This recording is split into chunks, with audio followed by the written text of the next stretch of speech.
It's April 24th.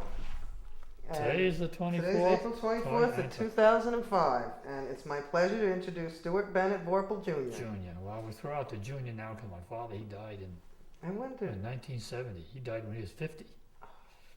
And my brother Billy died when he was 49, and my brother Gordon died when he was 46. And what age are you now? I'm 65.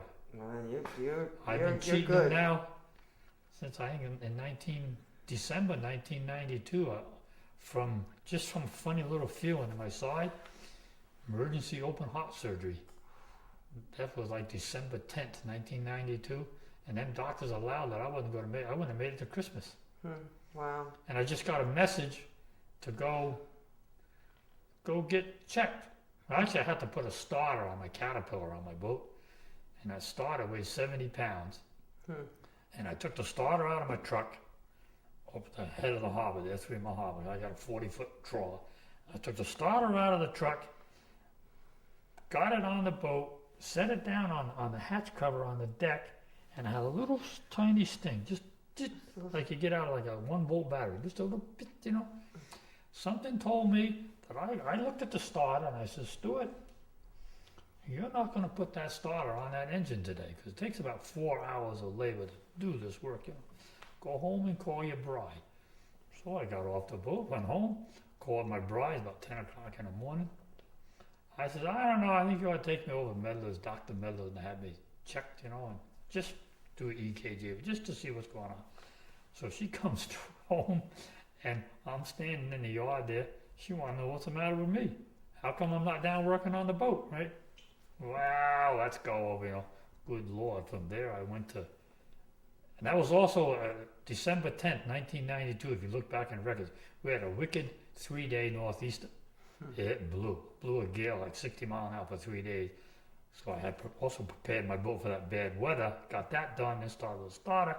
I ended up Southampton Hospital through all that storm for 3 days or 4 days I was there. And the wind blew so hard, you could feel that building, Southampton Hospital building shake. Wow. You'd feel it shudder in the wind, you know. And I would have lost my boat because the tide came so high, but my brother Gordon and Robbie Card and my nephew, little Billy, the boat was riding up over top of the pilings at the head of the harbor. So they went up to Bistry and Gravel Plant and got these corrugated pipe for road drainage pipe and twisted pipes. Well, the tide was over top of the dock. They put 2 of them, went up to Bistry, got 2 of them lengths of those pipes, drove onto the dock, and slid them pipes over top of the dock pilings. No kidding. So it made it about 10, 12 feet high, and Wow. my boat rode right up the side of them pipes. Otherwise it would have gone over. Otherwise, she would have smashed on the Right. pilings. Wow. See, even at the head of the harbor, it was bad weather, you know. So they saved my boat because I'm in a hospital. I couldn't do nothing. Right. And from there, I went to New York University Medical Center in Lower Manhattan. They did an angiogram about 7 o'clock that evening. The guy come in and said, starting at, he just comes in, right? Guy shows up in the room, says, we will begin prepping you for open heart surgery at midnight. I said, boy, you must have found some problems, right? I was totally plugged up 3 arteries. They And didn't it was dig on that side where you felt the... No, I just felt a little tinge here, you know, and that's it, you know. But they went and patched everything up, you know, and went along for 4 years, had another open heart surgery. Got the original grasp. So I've been cheating around here, I've been skating around, and Wow. now I just come out of 2 sessions with Columbia Presbyterian Hospital, and they put 4 stents in me. They have these medicated stents now, they open it up, and How long otherwise did I'd have a funeral. How 30 long did years they ago, go you'd for? have a funeral. You know, anyway, who cares? I'm done, I'm here. Oh, Stuart? Hold on 1 second. Would you introduce yourself to Robin, say who you were, a little history, All right, just to have that. I'm Stuart Vorpahl Jr. I live in Amagansett. I've been a trap fisherman most of my days. I started fishing when I was 10 years old, and I actually was forced by government to quit about a year ago. And that's a long political session that I had about my fishing rights against New York State. But basically that's it. I lived in Montauk for 3 years. Just trying to think of the time, because I know I think the 3 years going, I don't think I graduated. I don't remember. I don't think I graduated from Amagansett Grade School, because my grandfather built the first dock in Lake Montauk for the charter boats, and my folks had to be down here like in March or April. It was about April to start working with the dock and get all that ready, so they would transfer us to Montauk School. Mm-hmm. And that was in 1950? 1950, 51, and 52. And possibly 1953, I don't remember. But I remember in Montauk School, one teacher for 3 classes. Right. We were 3 classes in one room, I remember that. And one teacher handling each of us, we were in rows. But I don't know how I might be wrong on when we stayed there, when we didn't, I don't remember. But I remember that one teacher teaching 3 classes at once. Do you remember the name, her name? or his name? No, but this was in the Montauk School Right. of Shepherd's Neck. And your grandfather was a sword fisherman? Oh yeah, Arthur Bankston. Arthur Bankston was his name, and he had charter boats in the 1930s because he lived in the fishing village. Mm-hmm. My grandparents' home was, on the Y that you got the railroad coming into the railroad station, then you got the Y that went to the railroad dock where the fishermen load all their fish. Well, Grandpa Bankston's house was right on that junction. And that is where the Blue Marlin is today? No. On the other side? No. Where the railroad dock was. If you take a look at the fishing village per se, you had right where the train tracks come down the hill, right where they level out, they had a spur that went to the railroad dock. That's right. And in the whole movie footage, you can see the train. You can coming see that behind, train, right? Yeah, and I think that thing I have with Grandpa, there's like 3 boxcars on that railroad dock where they load fish, because that's how they shipped all their fish, by railroad. And Grandpa Banks' home was right on that spur, right on that. Mm-hmm. And it was actually a railroad storehouse or store building or something or other. It was built by the railroad. Because I get a kick out of this modern day quote, all these chemicals and pesticides and all this stuff. That home that my grandfather and grandmother and my mother and Leslie lived in for years in the fishing village until the Navy tore it down in 1941 or 1942 was completely built out of the creosoted cross ties for the telegraph poles. Because it's funny, you go in the house, and plus the boards were all creosote, the planking of the house. They were creosoted too. Because you go in the house, you look up in the rafters, and there's all these holes in the wood. That's where those glass insulators right. screwed into them things, The whole house was built out of creosoted timbers. And we lived into it, us kids lived there, and when you opened up the front door, you always had a smell of creosote. But you got used to it. You never were some of the houses built out of the fish boxes? Can some you explain of them were, some of that a little bit? Because at that time, the fish boxes were, they held 300 pounds of fish, plus 30, 40 pounds ice by 50 pounds. They were big. They were almost as big as this table. Right. They were good size. You could tell how when they lift them up in the railroad car, the size of them. 2 men are swinging them, They're probably about 350 pounds of weight in one of those fish boxes. And they were 5/4 pine boards, about yay. Good planks, and perfect to build houses out of. No problem whatsoever, And a lot of people did. Also, I know there's a house in there, big, and probably maybe some down here.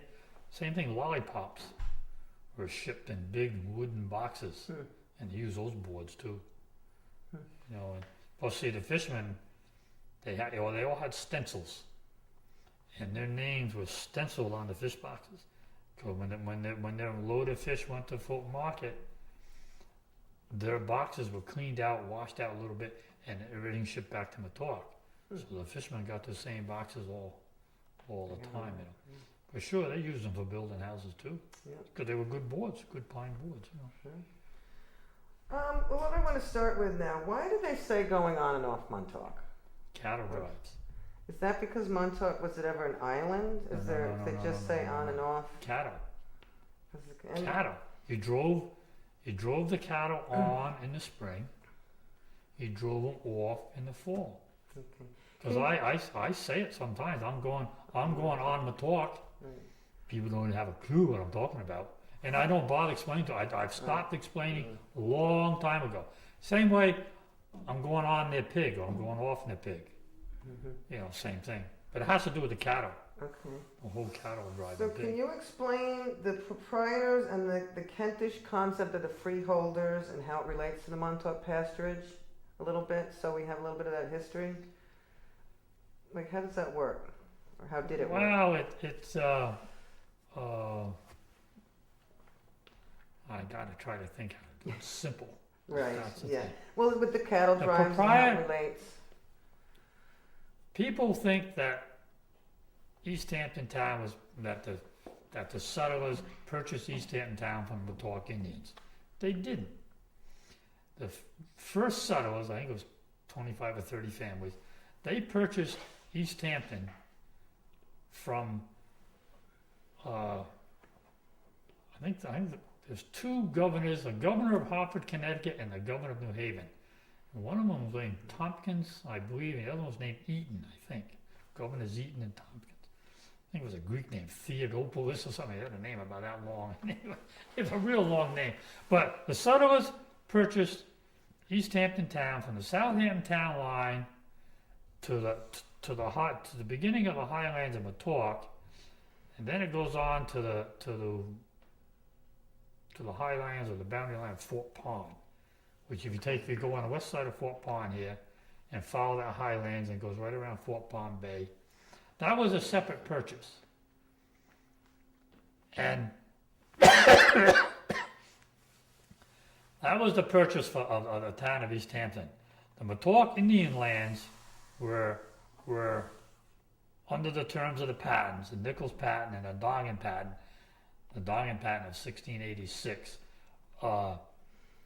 They had a provision in there that only the trustees of the freeholders of the commonalty in the town of East Hampton, which was the government for the town of East Hampton, set up under these English patents. And really, it's not correct to say that the government was set up under the English patents. The settlers themselves established a government. It was just confirmed by the English grants. Basically said, yes, you people are doing a fine job. You got your government. Here it is. We give you a charter that validates everything. I mean, that's how it worked. And with the Dongan patent, it left wording in there for the trustees of the freeholders and commonalty to purchase the remaining lands in Montauk from the Montauk Indians whenever. Well, it didn't happen that way. A private group of East Hampton citizens, separate from the existing town government, they made the three different purchases. There was three separate purchases. North Neck, then it was North Neck was there was hither portions. North Neck was up on Cloden. Then you had the purchase between Fort Pond and Great Pond. Then you had Eastern Plain. It was three separate things. Now, what's the Wampanoag? Is that the east side of Lake Montauk, the Wampanoag line? Isn't that where there was like a cutoff, where the Indians ended up? in Indian Wampanoag, Field? as far as I remember, was the highlands on the west end of Hither Plain. Hither Hill. I'm not sure. Wampanoag, I think, means highland. I'm not sure of it though. But that's how it. Anyway, the proprietors were private individuals who purchased. They put up the purchase money for the purchasing of the remaining lands from the Montauk Indians, and the third purchase was what we call the Eastern Indian Field, from the east side of Lake Montauk down, going east, Okay. all the way to to the lighthouse and all that. That purchase, the Montauk Indians, they reserved the right to reclaim the land anytime they wished in the future. That was one of the main things there, and it was honored by the trustees. But the proprietors were private people. They were not a government. So what they did each year at the annual town meeting, which held, I think, the first Tuesday in April, whatever, that's how this town was run. They had an annual town meeting. They still do it up in New England. They still have town meetings in New England, Vermont, New Hampshire. I know up towards Gloucester way they have it. They'd have the annual town meeting, and all the town business would be discussed, and and they would adjourn to the following year. Following year in April, and the town trustees ran the government. They were the government for everything for the following year. And at the town meeting, the proprietors would meet separately, and they would vote every year to have the town trustees manage the Montauk lands. And they just wiped their hands of it. So it was town trustees who were the government over everything that went on in Montauk too, and it really wasn't much. It was the cattle situation. Those who had the shares of commotage, which I'm not even going to get into, they had so many called stints, so many rights to have so many cattle and so many horses, so many sheep here. The town trustees kept all that bookkeeping, kept all the payments and everything that went on. As I was coming on the talk today, I just, in my mind, when you get by the IGA, that low spot there, there's a lot of stuff in the trustee records where the trustees would hire 2 or 3 people to maintain the stone wall. And it was the ocean was coming through here all the time. Didn't it break through there in All the 38, time. right? Well, in the 38, but this is 250 years prior. I'm talking the 1600s, 1660s, 1670s, 1680s, early 1700s. They maintained a stone wall to try to keep the ocean out. I thought that was for the cat, I thought those were cattle walls, but No, it was just for the. for the erosion, Wow. for the ocean maintained. Plus, you had the people that took care of the fences and all kinds of whatever went on as far as the cattle industry went. But the proprietors didn't do that. They held the title to the land, not as a government, as private people, turned over the responsibility of the management every year to the town trustees. And then about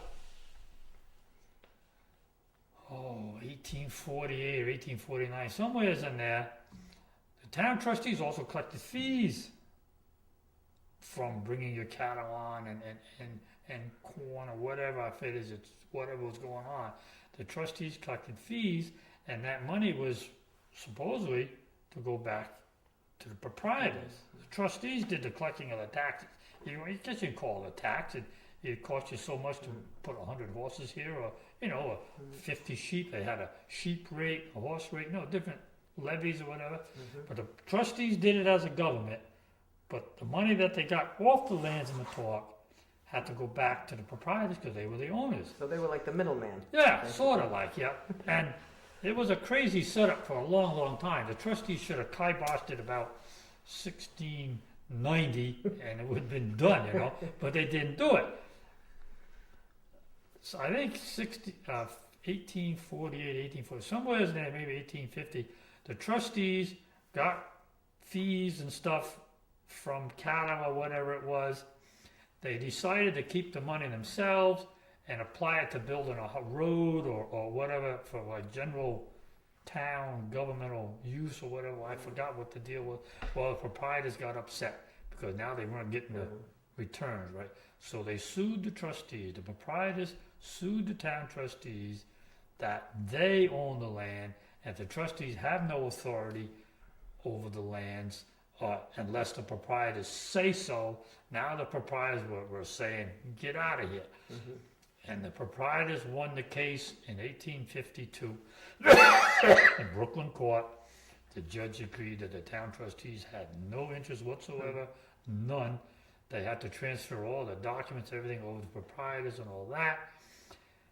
And it made a very interesting situation.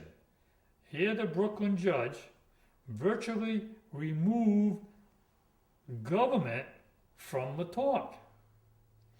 1852. So now, by a court order, there was no governmental management or anything whatsoever over Montauk. The proprietors owned it, but they were not a government. They couldn't be a government. So New York State Legislature had to pass a special act, which they did, creating a board of trustees as a legal government to govern Montauk. And that's where we are at today. And then in 1879, when Arthur Benson bought Montauk, he bought it from the proprietors? Auction. They sold it to Benson or somebody. I forgot now what they did. They sold it to Benson. I know because it went to auction. I guess they put it up for auction. The proprietors can do whatever they want.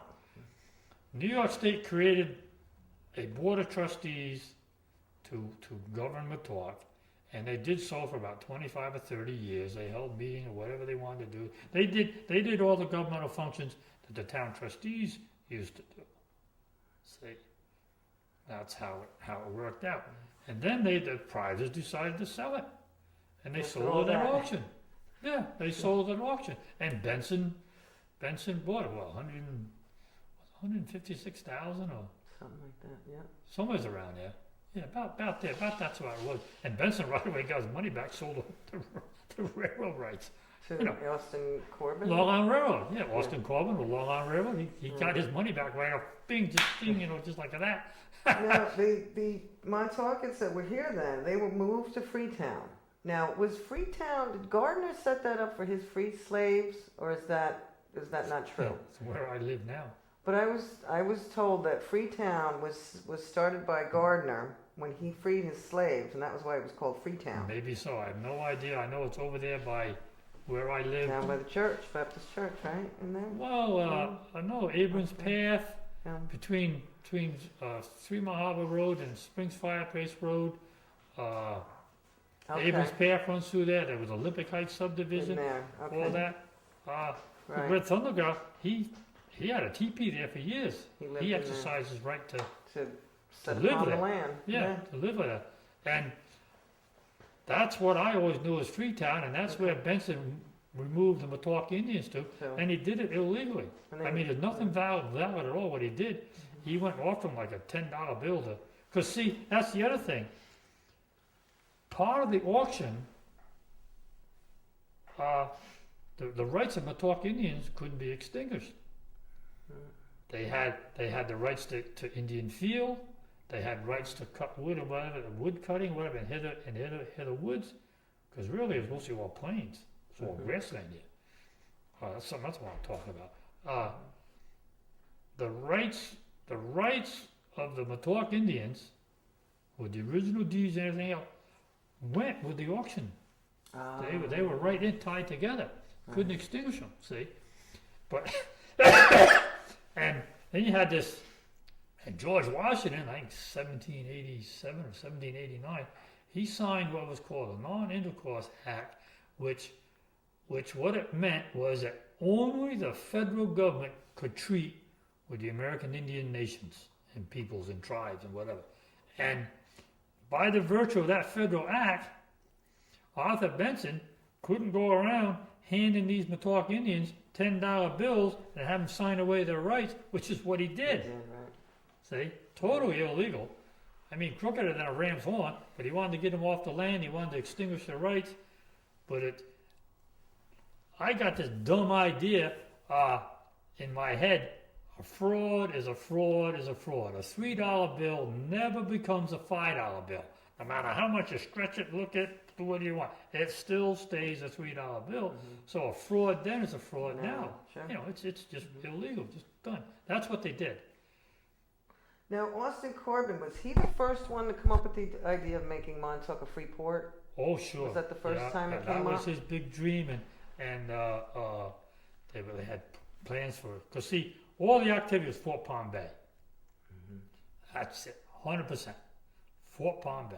And it's a real deep water port, right? That's It's right. very deep. And all the fishing, everything was there, Fort Palm Bay.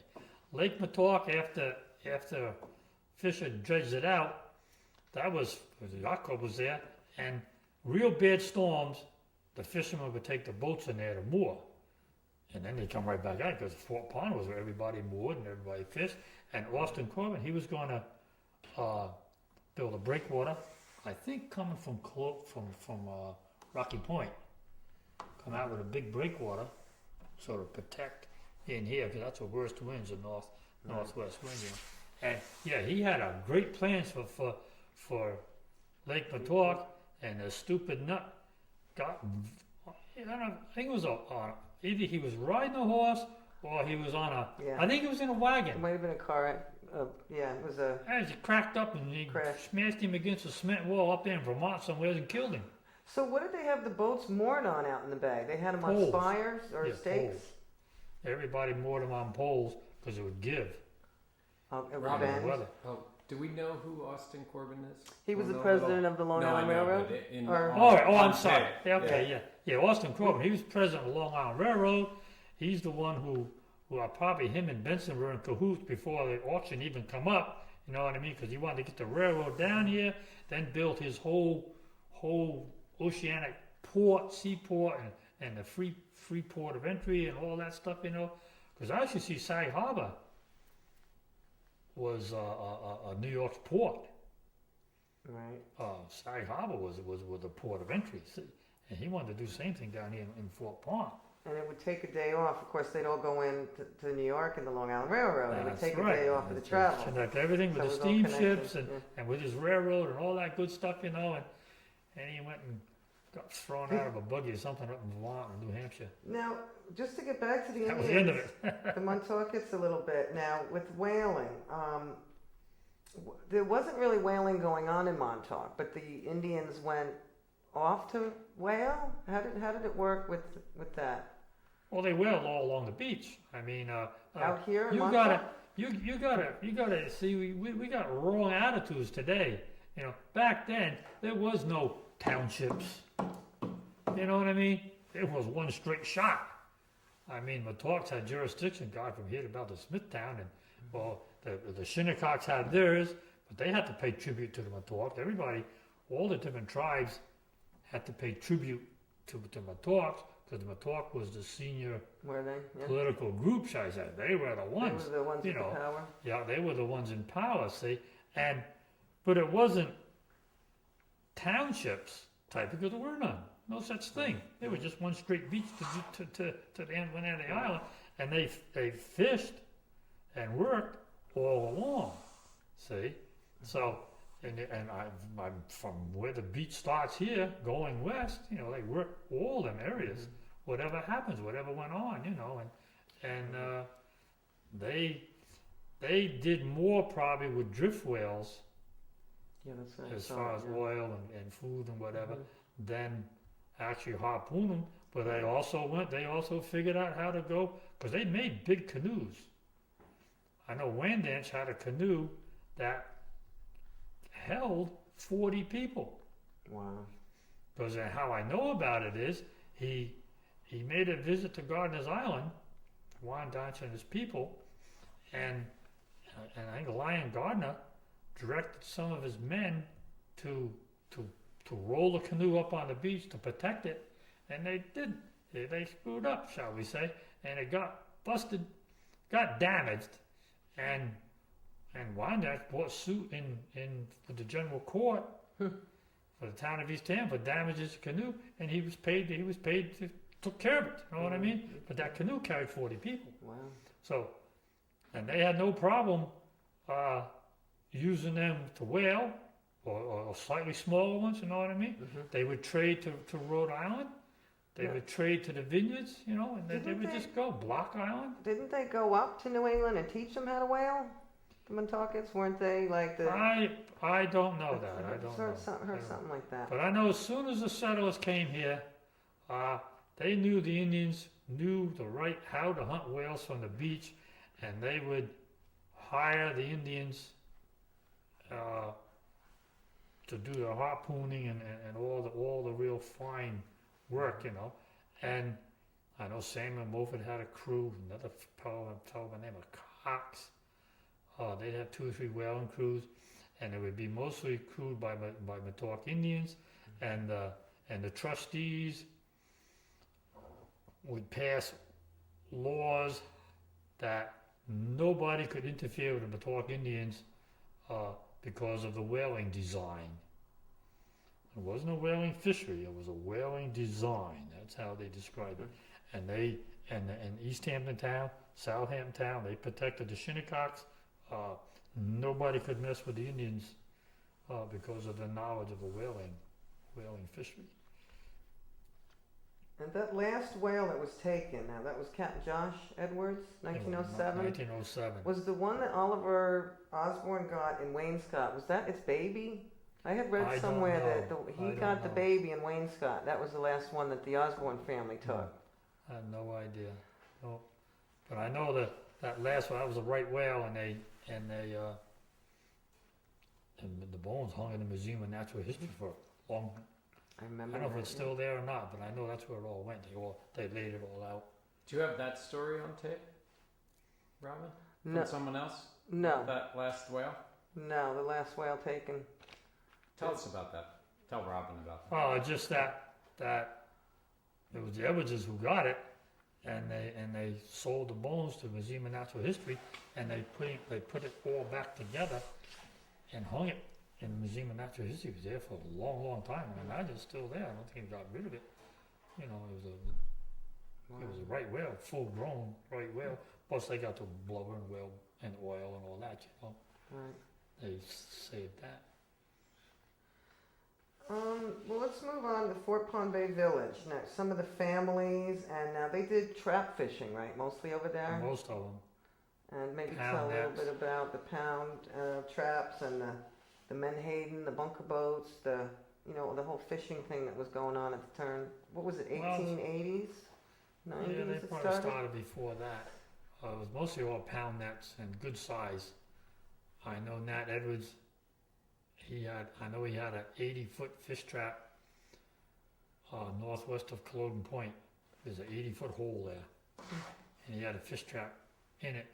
And the poles were 100 feet long, and they were made out of heartwood of the yellow pine tree, longleaf yellow pine tree. They were 5 inches square, 5 by 5, but there was the heartwood. Which is this real strong. Strong like bull. And they spliced them together. The splices were 10 feet long. When they put 2 together, then they spliced over them. Because I know Harold Seaman, he's long gone, but he was Seaman family. They lived on the west side of Fort Pond. Because originally there was quite a few homes on the west side of Fort Pond, all the way around, all the way out to Rocky Point, then going west some more. A lot of families lived along there. And Harold Seaman's family was one of them, and he used to help Nat Edwards put that big trap in. And he says when they got a pole in, and you let go of the pole, it'd lay right down in the water. Because you got 80 feet of wood. Wow.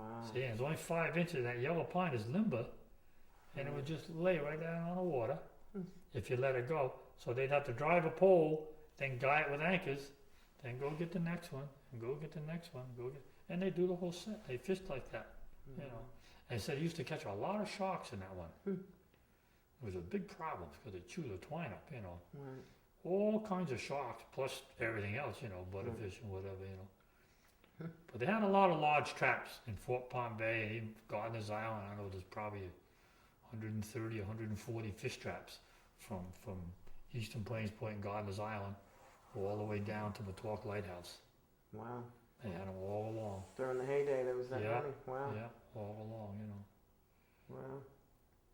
And now Menhaden, that's the same thing as bunker, Bunkers. right? Yeah, bunkers. So that was a big industry out Yeah, there. that was started in the mid-1800s. I don't think here. I think somebody in Rhode Island or Jersey or somewhere figured out how to, when you cooked them, you got the oil, and the oil was real good, viable product. And I don't think they had any oil factories down in Montauk, but they had them from like on the east side of Near Pig Harbor, Hicks's Island, of course at Promised Land, and Devon, Deep Hole over by Dryde Park. They had a couple of rendering plants on Shelter Island. They had one inside Northwest, but I don't think they had any in Montauk. No. I don't know of it. Don't remember reading about it. What was the Fowler Seed products? That was later. That was in the 20s. Fowler, that was in the 1920s. 20s, yeah. That was for fillet, Okay. mostly flat stuff. They fillet flounders, fluke, probably gray sole, and it was mostly a filleting. Okay. It was a big business. It went on for Yeah. quite a few years. They had a good substantial dock there, and they froze a lot of product once freezing of foods came along. You know, Mr. Birdseye, he figured that out. Clarence Birdseye, he was the first one who did that freezing of food, and that's what the Fowler Fish Company did, because I remember that place. I still got kind of like hard memories about it, because it was abandoned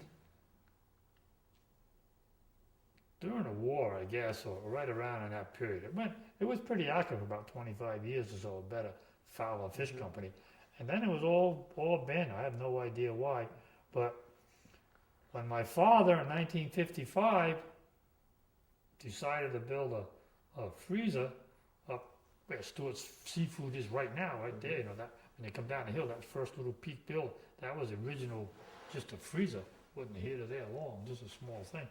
But you had to be insulated, right? And the Fowler Fish Company, all their freezing rooms was all falling down, I would say, but they insulated it at that time with cork, and the cork was 3 inches thick, and the sheets were about 2 foot by 4 foot, or 2 foot by 3 foot, 3 inches thick. Wow. That's where all the insulation for my father's freezer in Amagansett come from. I hated that. Billy and I, us kids, because they had them, the cork was like 3 or 4 layers thick, and it was staggered. Not only was the cork tied together, but it was also pinned with these wooden sticks. And we'd have to go, us kids, with these little needle-nose pliers and work them sticks out, and then go with these things behind, because the tar was pretty hardened by now, and shave them off and get whole sheets out. And we'd be in some trouble if we broke one, and they couldn't avoid it at times, you know. My father would have a fit because there's so much labor involved. Well, it wouldn't bother him too much because us kids who do most of the doings, you know. He'd just give us a devil if we broke one, you know. But I still remember well how careful we had to be to get them things off in squares, and we brought them all up to Amagansett, and we put it all in there. That was the insulation for the freezer. Did the whole works. Now, in those days, in your grandfather's day, they had the ice harvest still, right? I mean, that's how they shipped the fish in with the ice from like Tuttle Pond. Yeah, and Tuttle places Pond like and Fort Pond. This was prior to the 30th hurricane, because the 30th hurricane wrecked all the ice houses, and then by that time they were developing the ammonia refrigeration process, and Perry Duryea. I don't know what year Perry Duryea put that Atlas compressor in there. Right. For Duryea's, well, actually it was Tuttle's or Jake Wells or whatever it was, and then it became Duryea. It was Tuttle. It was Tuttle's. Yeah, it was E.B. Tuttle. There you are. And the process began just before the World War II of making ice, you know, the 300-pound block ice. And the 30th hurricane kind of hastened the whole thing along because it wrecked all the ice houses. And those ice houses were big. They were probably 3 stories high. Wow. And they would cut the ice in the wintertime and cut it in chunks, whatever size, however thick this was, and they put this thing on the ramps, and they ramped it up in there, and they packed it in seaweed and sawdust, and that was their ice for the following summer for shipping the fish, mostly. They probably used it to keep food too, you know, but that was their ice supply. And did they use horses at all Sure, in that process? Yeah. I think the rule is, I think it's like 4 inches or inches? 5 inches of ice will hold the weight of a horse. Wow. Something like that. I forgot what it was. I think it's somewhere in there. 4 or 5 inches of clear ice. Yeah, Not it was messy 4 stuff. inches, yeah. Good ice that will support a horse. Then they had a special, it was like a sled rig that the horse towed, and it had cutters that come down. Made So score it cut the blocks. like know what score I mean? it first. Yeah, the horse might have scored it. Then they come along with the ice saws, and I still got the ice saw at home. Got it down cellar. That's cool. It's got a handle. The teeth are about yay. I mean, they're like that. Size of them teeth are like that. They're real deep. I got to cut four And- inches, right? Oh, cut a lot. Well, the saw must be 5 feet long, and the handle's crosswise. And you push it down like that, and you go along. Because I've used it a couple times. My trapstake bars get frozen near Big Harbor, All right. and she'd be crushing it and pushing it. Wow. And I'd cut, at that time, that winter, the ice was 15, 16 inches thick around the barge in there, Big Harbor, because it packed in there, you know. Wow. And I'd use that ice saw to cut it out, and I've also used it to cut out my boat tied to the dock. A couple of winters ago, when we had a bad, hard winter, it was 2 winters ago, the winter was real hard. Jimmy Lester's boat, the Turn, he had down the lake, he was frozen real bad. So And, you leave them in the water all yeah, winter? leave him in the water. I haul mine every winter, but Jimmy left his in, she got frozen, so I give him my ice saw, and he, saw it right out, see. So I still got one of the original ice saws. That's neat that the function has changed now, but it's still, you still Still use it. works. That's cool. Still does what it's supposed to do, you know. Now, the move from the fishing, from Vorpahl Bay to Lake Montauk, to Montauk Harbor, can you tell us a little bit about that? Why was there the move? And, how Well, did the Navy pushed everybody out during the war. That was 1942 when they come in, and ironically, amazing how it is, my bride's father, at that time, worked for the railroad. He still talks about these flimsy shacks down here that they pushed down with the bulldozers. Yeah, you know them buildings you saw today? No, we looked Yes. in the other photographs in there Yes. from the Star. He with a gang of whole people, the mason work, cement work, and all that. So they got- But he still talks about how them fishermen shady. Boy, they just crushed them right down with the bulldozer, piled them all in the heat, and set fire to them. You know what I mean? Well, That's what the Navy did. I love the story about Edna Sorensen's brother. I guess how it worked was the railroad owned the land, and then when they came in, I guess they said you can either move your house or you get That's what $300 Grandpa for Bankston the did. house. The Grandpa So- Banks had moved it. So did Sorensen. So a lot of those houses that you see along Edgemere and Flamingo, those Yeah, are they're all gone moved. now. They're all gone. Like Elizabeth Lane's house, Libby Lane's house, and those up on the little hill. I Yeah. thought those were moved from the. Well, I know. How can I describe? Here's the fishing village where it was. Here's the railroad station. Now, Flamingo Road, cement road that the Navy built, of course. It came down. And here's the Blue Marlin restaurant. I don't know what the name of it is now. And it made a right angle turn. Right on that turn, them buildings are still there. That was my Grandpa Banks's garage. That's where I got confused. I knew he was over, and now describe. That was old the Edgemere. garage. He had the garage. Oh, that was his garage. But they moved okay. the houses, I think 4 families or 5 families, Joe Roy, Sorensen's, Grandpa. The other one was King Schaefer, but I don't know if that one came from there or not, but I remember King Schaefer. That's a whole story in itself. Anyway, just around, when you came around the corner of Blue Marlin Restaurant, and the road starts to turn, right there, that's where Grandpa's was the last house. Okay. And the only way you can tell it now, if you look in there and all that bushes and stuff, there's some peach trees there that are still growing there because he planted peach trees and 2 of them took, and they're big. They were big, but they're burned down. That's where they moved the houses Okay.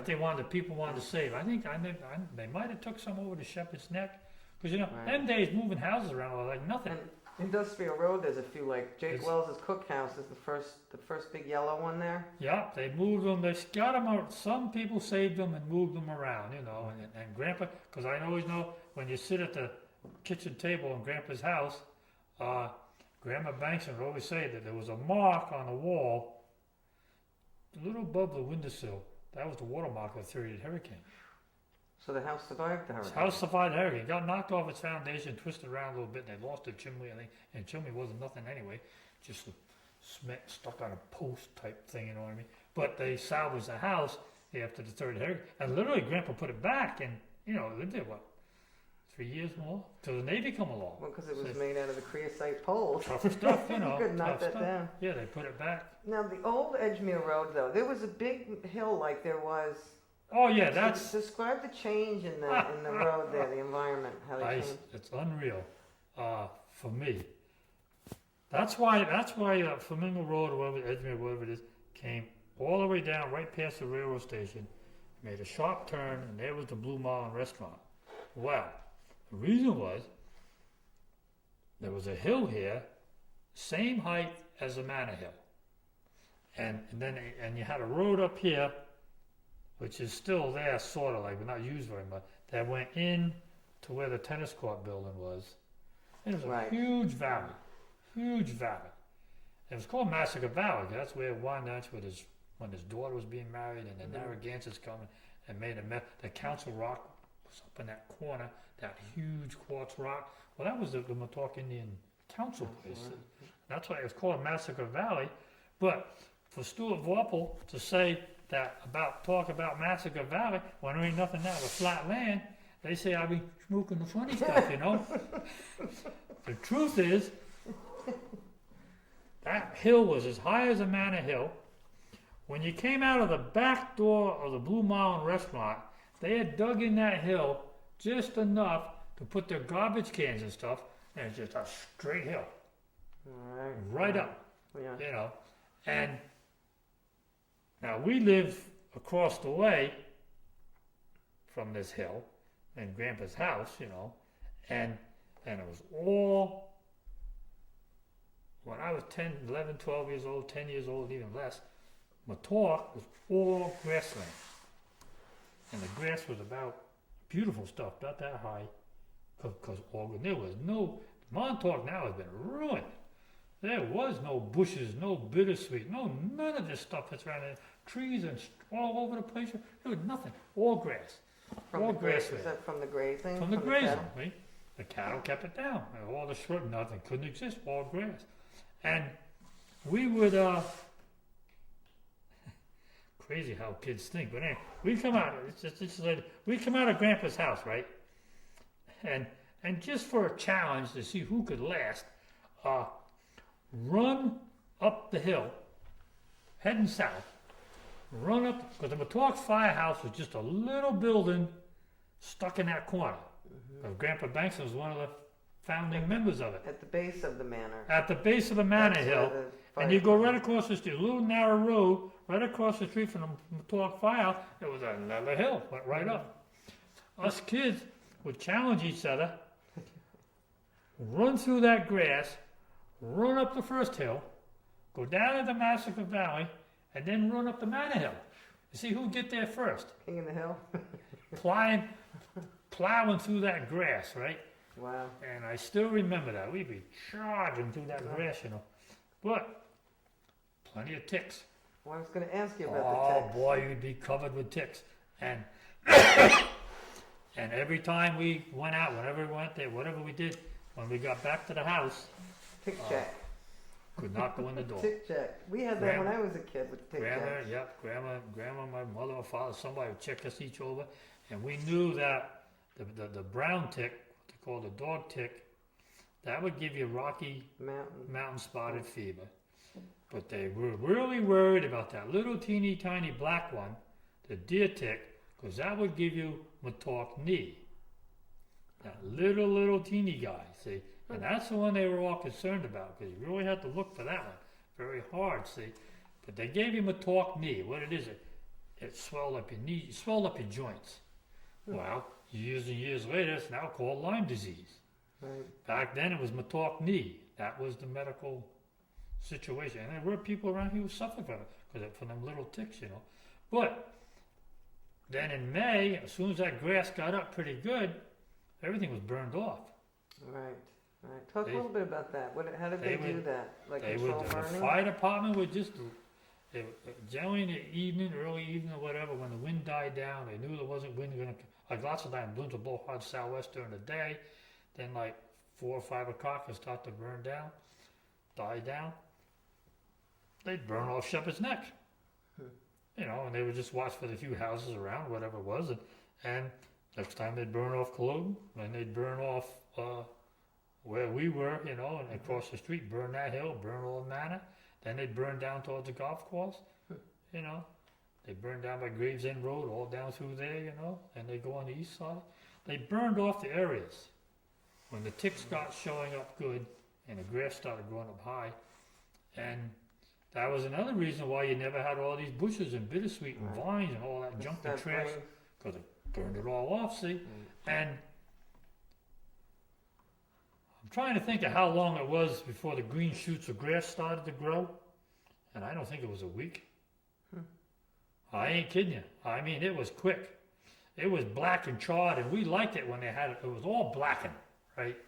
It'd be blackened almost from where Grandpa lived, almost to town. You know, they'd burn it, so everything be black, and we'd go looking for arrowheads. Right. Everything burned off, see? And you could probably see right to town, right? I mean, there was Just nothing about, sure, around here. sure, you see right through, no trees, no nothing. Just all blackened land, see? And probably within a week or 10 days, at minimum, grass started to grow again. And that would bring the deer back, right? Because they go for the little buds. Well, it never bothered But there with the wasn't deer. many deer here. Nah, it wasn't that many. No, I think there's a lot more now than there was then. 'Cause I know we used to hunt them, and about the only place you get them is up back at the manor. There's a grove of fir trees there that somebody planted a long, long time ago, right in that area, down towards our golf course. That's when we would shoot them, but there wasn't that many around. Although, yeah, my grandmother had a garden. She had a terraced garden, because she terraced the whole works, you know, and I can remember her complaining about the deer. Something eaten. Yeah. I can also remember Grandma Bankston with the flick gun. You know what a flick gun is? Like a BB gun? No, sir. It was a thing that you sprayed pesticide with. I got 2 of them at home. I found them in the dumps, oddly enough. kidding. I got 2 of them. And it has a round canister. It's about yay long, round, little fill thing. Then this thing, tube fits on top of it, has a little vent hole. And you put it was DDT that Grandma was using.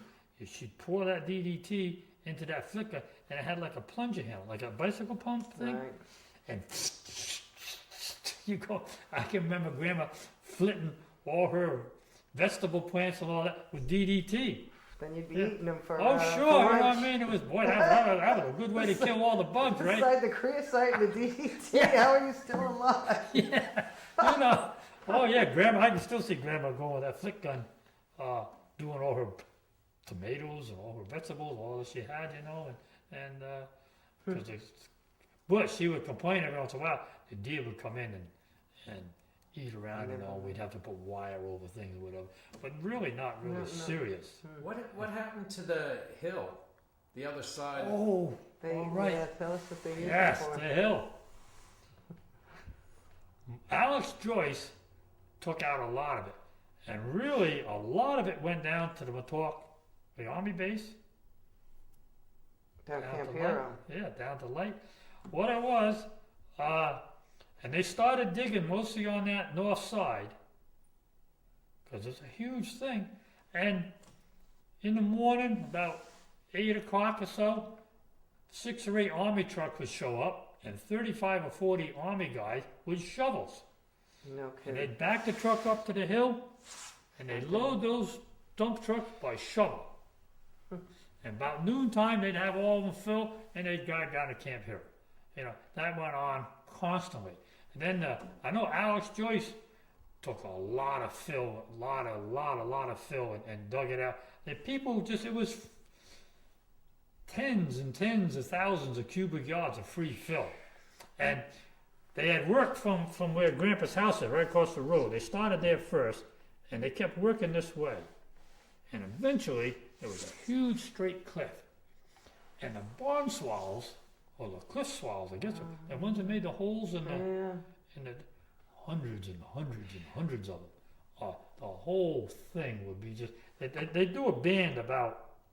They must like a particular type of soil. Be a band like 3 or 4 feet wide, and all the way along how it would go. And just plastered with them swallow holes, and where they raised their young. We used to enjoy watching them come out in the evening to chase the mosquitoes and all, but they just come out in droves, But they made their residency there for a while, and then of course a few years later, the contractors are still digging, and that's all gone, right, Eventually they went right to the other side of the Montauk Firehouse, and now what you got is a big flat parking lot. Right. And all that hill went to fill in different things. God knows how many swamps or whatever they filled up with all that stuff, all went to fill. What was the sand and gravel company on maybe like around? Duria's. It was Duria. I thought maybe that was. Duria's on the beach over there. I remember that in operation too. Right on the beach there. Right on the beach there, yeah. between that road that went up to where the Navy hangar was. That part between that and the beach, they dug the gravel out, and it was one of these things that it was an endless cable, so called, and it had a big bucket hooked onto it, and they would pull it one way and drag that bucket way down to the end. It had a dead man way down that end, and then they put it in the ground. Drag it along, and it went up into that, had like a big cement thing, a big high thing where trucks could drive on, all that, and it went on to grates, whatever they saw, whatever they did, mainly for the gravel. So by fall, there was a big, huge pond there where they were digging, right?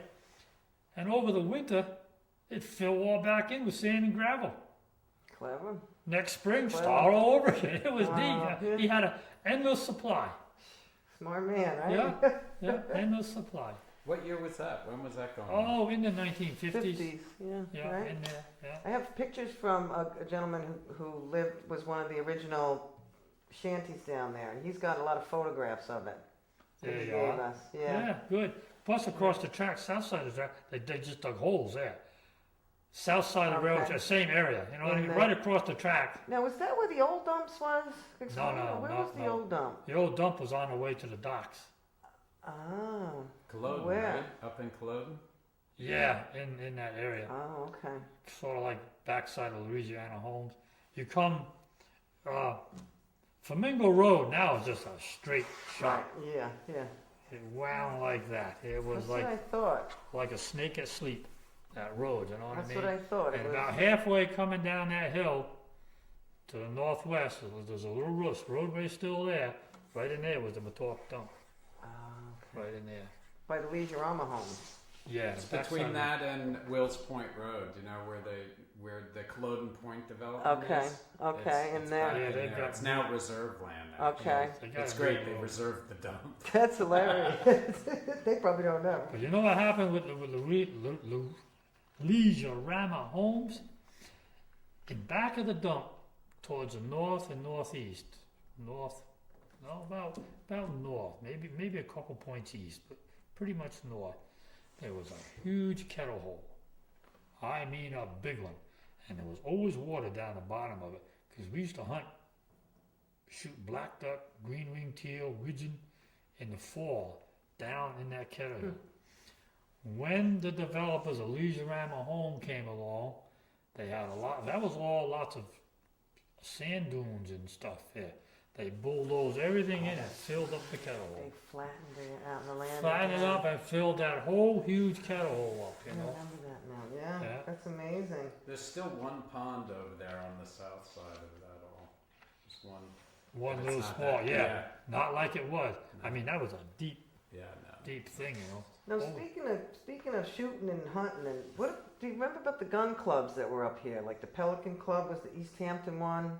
No, You know, I know before- Kenneth Edwards and Louise Edwards and that crew, they were into it. They were members of it, you know. They used to have a gun club down on the shanty and everything down on the east side of Oyster Pond, and you kind of like couldn't go there because they had the exclusive.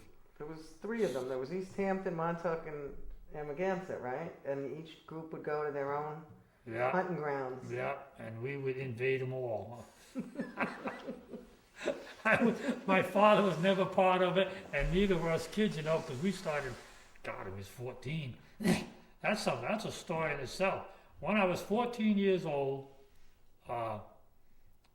father said I could have a shotgun. He'd give me it was a Stevens bolt action, I think 20 gauge. And my father didn't like the 20 gauge because there's what's called a 12-20 situation. A 20 gauge shotgun shell will fit quite a ways into the chamber of a 12 gauge shotgun. And if you don't know it and put a 12 gauge shell in, you're doomed because the whole rest is going to blow up because it slides into it. So my father said I could get a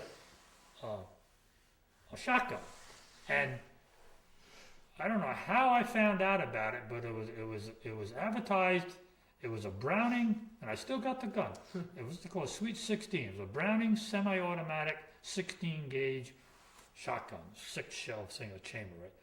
Right? It was at Abercrombie and Fitch in New York City. I don't know how. I don't remember how I found out that it was there or whatever. But that's the gun that I wanted. Whether it was in a hunting magazine or outdoor magazine, whatever. That's the shotgun I wanted. Right? It's called a Sweet 16. So my uncle Leslie, my brother Billy, and myself. I was 14. Billy was 13. Leslie could buy the gun because he was like 16 or 17, whatever, you know, and it was maybe 18, I don't know, I forgot anyway. Because Leslie had to go with it. Of course, because we went in on a train, a cannonball train. We went in, went on the subways, went to wherever Abercrombie and Fitch was. I paid $59 for the gun, and and it was beautiful. It pointed nice. That's a lot. It was a shotgun. You pull it up. And right point, it points good. You point right on target. When a gun fits you good, it's a good point, you know. It fit me beautiful and all that, and I loved it. The guy tried to sell me a carrying case for like $4 or $5. I wouldn't spend no money on no carrying case. What I'm getting at, we were probably at Abercrombie and Fitch at what, 11 o'clock in the morning? And you're walking around with a shotgun. All day till the 419 cannonball train come back. I walk around toting the shotgun, yeah. I'd have it on my shoulder, I'd have it like this. We went into subways. I forgot where Leslie took us, I don't remember. But I paraded around till we got back into Penn Station, is it, to get on the Long Island Railroad? To get on the train, and I come home with my shotgun. I wouldn't spend the $4 for a carrying case. Nobody bothered us. And I've still got the gun home today. You know, it's kind of war, but I still have it. Imagine trying that today. You'd have so many bullet holes in you, you wouldn't be able to count them. Robin, well, let's talk a little bit about, you know, the fishing, you know, since, you know, the Pelican disaster, regulations, oh boy. you know, the Boatmen's Association, everything like that, since the move to the to the harbor. Pelican, boy, that was, you know, a pile of people on a boat that day. And see, my grandfather built the first dock in Montauk, just south of Gosman. Where Gosman's fish dock is right now, that was Grandpa Bankston's property. And he built the first dock there for charter boats and head boats, because I know the Ranger tied up there, Al Boone and Swivel Eye Burke, John Messbauer, Frank Mundus with a cricket when he came to Montauk. He was inside the boat on the grandpa's dock, you know. And we used to give him some hell. My grandfather, not me, I was kids, but my grandfather, because he'd come in, because he did shark fishing, you know, Frank Mundus, and the son of a gun, he'd take pictures of the sharks and that, then he just dumped them overboard right there. Oh. After a while, the sharks got so thick under his boat, you couldn't even get the boat into the slip, and the stink and smell and all that. So finally, Grandpa made him tow him out to the bellbuoy and throw him overboard out there, you know, because nobody made use of them other than make with sharks. But Grandpa had the first dock for the charter boats, and that was, I think he built it in 1950, Bankston's dock. And the dock building itself was built, the Navy over on Star Island had built just about where the Coast Guard station is now, and that Coast Guard station come from their pig. You know, it wasn't built there, it was moved from back of the Lobster Roll restaurant on that big stretch. That's where that Coast Guard station was, and they moved it to Montauk. Davis Brothers did it.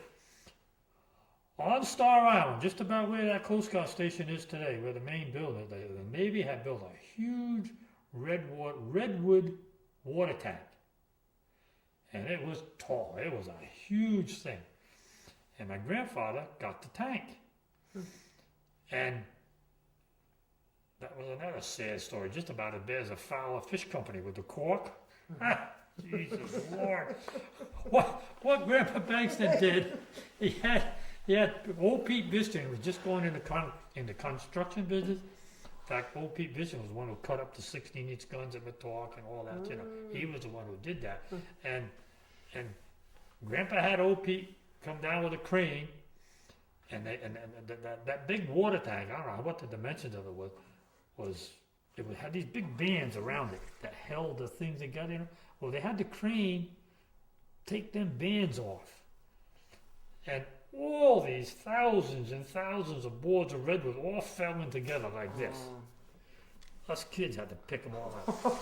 Straighten that whole mess out, you know. And Grandpa built, if you see it, there are photographs of Bankston's top. Grandpa built a big building all out of those redwood boards from the water tank on Star Island, plus all the rafters and everything else. They didn't go to a lumber yard and buy new lumber. It all was secondhand lumber from Montauk house wrecking. And that was another god-awful mess. All of a sudden this truck showed up one day with all these 2x10s and 2x12s. And you know, the old houses, they were all built with plaster lath, them shingle lath, all them little nails. Thousands and thousands and thousands of nails. Yep. Nice work for your dinner, didn't you? They'd lay them planks out for us on like sawhorses, and had I guess those little pry bars or things, and we had to get all the nails out of all those boards before they could build the dock, you know. Oh my God. But Grandpa built the first dock, and he had a shortwave radio, of course, to keep track of the boats, you know, what's going on. And I think it was, I forgot who sent out the first Mayday, either the Bingo, or I think it was a boat named the Betty Ann or the Betsy Ann, I don't remember exactly. It might have been Ralph Pitts, Was it Gus Pitts on the Marie II. I forgot who. Darrenberg, wasn't he? Maybe it was Darrenberg on a fortnight. Maybe whoever sent them first Mayday, it come over the radio. And it was stormy. It was good weather that morning. It was southwest that morning, and by 10 o'clock it just switched. It went back around and come northeast and blew a fit. It was pretty nasty. God, by noontime it was terrible. But the Mayday come over the radio that the Pelican had turned over, and my father had at that time what I call a gangster car. It was that, like you see in that Untouchables movies. That it was a Ford, big square thing, and the doors. How the doors? Yeah, the front and back doors, they opened like this. They opened out like that, and they came together on the center. It was a gangster car. That's what we call it. Well, we all piled in it, right, and flew to the point. As soon as we heard it on the radio, Grandpa and my father and. Sorry.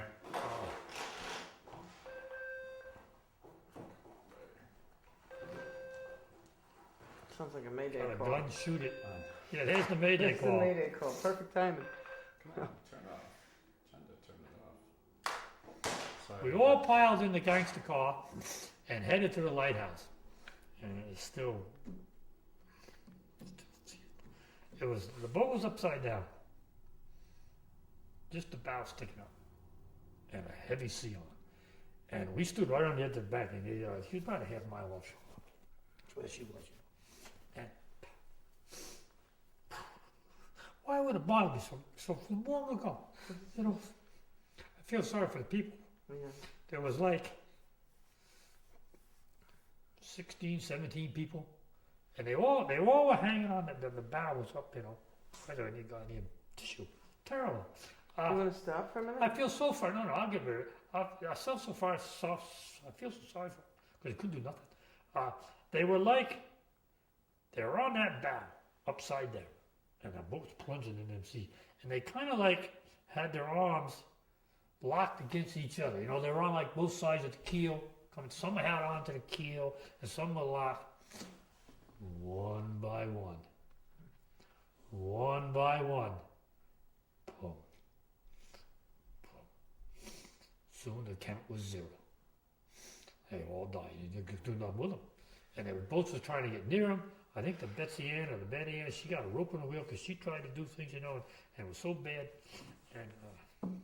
And they didn't have Not a good life memory. preservers on, right? None of them had life Nah, preservers? hell no. One guy put a life preserver on, they told him he was crazy. He survived. He was, yeah. Yeah. So that was when the regulation, there was no regulations then, telling None. how many people could be on a Then boat. people, now, that came out of Fish Shangri-La. I mean, then people would come off the railroad train because there was a railroad connection with the railroad or whatever, Fish Shangri-La. Then people come off that train and they'd be running as fast as they could go and just jump on a boat. Right. See? And the fare was, I don't know, $1 or so. It wasn't much, $2, whatever. And they just piled on, and I guess when the weather got bad, apparently they got on one side of the boat, just flipped it right over, see? But I can still see those people. Also, now the boat's upside down, and Carl Forsberg on one of his Viking 1 or whatever it was, a Viking 2, because he had wooden, head boats too. Carl Forsberg, and Bingo, I think I was John Behan. I think that's who owned the Bingo. Right. Lester Bean. That's the Behan, Lester. yeah. God damn, this is crazy. You want to stop? But, We can well, stop. the hell, I'll duke it out. When the boat was upside down when they towed it in, and they had it was a state trooper. Because nobody had diving equipment, anything, nothing, none of that stuff. It wasn't even it was unknown. You know what I mean? 1950, I think September 1950, and I think the Navy experimented a little bit, but nobody really in the civilian thing had anything. It was a state trooper who dove down in that boat because a lot of people were still dead in the cabin. Right. And he was getting them out Underneath, yeah, in the water. in the water. Something, See, yeah. they towed it in upside down to the end of the town dock. Town dock was, Durier's. I The forgot. old town dock, right? I don't remember. Maybe it was at Gosman's. Maybe it was at Gosman where they towed it. I don't remember. Oh, I think they did. No, it was Durier's because they used his. Because his lobster house would As let a everybody morgue, out. as a I remember all temporary that too. morgue. They Right. were all blue. All the people were blue. And that state trooper drove down and got out 8 or 9 people, pulled them out from the cabin. I remember watching that because I was, 10 years old. And there was one person, one man, who was, by now, I told you before about the shad boxes, the big fish boxes. By now, they had gone down what's called half box. It was half the size of the original fish boxes. These half boxes held about 125 pounds of fish. And they were wood, but they were thinner boards. Still wooden box. Somehow, this person, he was dead in that fish box. His body, cause I guess from the water pressure or something, because that fish box was like underneath the transom of the Pelican, like jammed in there. Wow. And when they pulled that fish, I never forget. He was so literally like you collapse a tennis. He was all folded up and jammed in that fish box. And I'm pretty sure I don't quite remember. I think they just broke the boards out and got him away. And you think that was from the pressure? By the going water down? pressure, as they were towing the boat Right. up in, or however he got in that box, or I still can't comprehend it, but it still sticks in my mind. And the other thing that sticks in my mind about the Pelican is, of course, at that time we were hand lining for sea bass with Grandpa Bank, Richard Reid and Mespow. A lot of people were hand lining for sea bass. I wouldn't say a lot, but probably a dozen, 15 of us. Because us kids would just go with our folks, and it was hand line. There was no rod and reels. It was hand line, Right. taut hand line. It was probably less than a month, maybe towards the end of September, might have been the first few days in October. We were on Great Eastern, and the Pelican went down like kind of south and west of there, We're on Great Eastern. Up comes the body. Oh. And the person's clothes, I think it was a man, his clothes are very, very tight. Well, tight, but but everything is skeleton. I mean, just as white as skeleton. Head was as white as a skeleton, and the feet were just white skeleton, bones, all bone, just as lily white as you ever want to get white, you know. And Grandpa tied a rope around one of his ankles, and we told him into the ended the fishing that day. Yeah, I don't know, he must have been hung in the rocks or whatever it was, you So know. he didn't get eaten. Well, yeah, the clothing was tight, and I guess the sand fleas never got in there. Okay. See what I mean? Yeah. Apparently, clothing was so tight because it all swelled up too, you know, real tight. Oh, right. But the right, sand fleas got everything else. Right. Yeah, sand fleas, I call them a crawl of death. I don't even, when I'm fishing, especially tending gill nets, sometimes your ropes, especially fishing in the ocean, your gill net ropes will be that big around, like a piece of 3/8 rope, be that big around, crawl with sand fleas, and you gotta pull through. Yeah, I call them crawl. Anyway, I got some wicked memories about the pelican. Because you were a little boy, you were 10 Yeah, years old. 10 years old, and I haven't forgot them poor people on that bow of that boat and the whole works, you know. Now, didn't the Boatmen's Association come out of that, like very soon after that? Very they soon, formed yeah. it, and they formed Yeah. their own regulations. The government. Yeah, What, and then the didn't have Coast any? Guard stepped in and they did some more, and it's just to where we got today, you know. Yeah, because you couldn't allow that business to happen again. That was Because crazy. I heard the charter, they made their own rule. They said, all right, we're only going to allow this many people on the boat because Yeah. there was no regulations at that Not time. at all, yeah. It was So they not. kind of took it in their own hands to Yeah, regulate. yeah. They put together a pretty good package, and Coast Guard adopted it. They added more, you know, and what we have today. Let's talk a little bit about the fishing grounds. You know, the heyday of, you know, Rosie's Ledge and the Fisherman's Specials and the Well, the Fish Fisherman's Shangri-La. Fisherman's Specials and Fish Shangri-La, we would, because we live right around the corner, you know, in Blue Mountain, right? And that's another thing I sort of like left out. My mother and father, my grandfather, they had to be down the dock like at 4 o'clock in the morning to get going, right? Grandma would stay home with us kids, but Leslie, Billy, and myself, we generally had to be down to the dock by about 6:30 to work. Get gas to boats or groceries or whatever going on, you know, and we'd have to walk from back of the Blue Mountain Restaurant, all that windy, twisty road, all the way down, because you didn't go away straight. What it is, you went in by where Lenny Bateman's house is, because all that east there was all swamp, you know, Okay. a totally different route than now Right. to get there. So, in times we would be late. Well, they didn't like that too much. So what Grandpa did, he bought us, we called it the putt-putt. It was a 3-wheel scooter. 3 of us kids could fit in it. And it had an 18-horse Wisconsin engine that powered. You just pull. And it had a gas pedal on the brake. And that's how we got back and forth to the dock. That's cool. And nobody ever bothered us.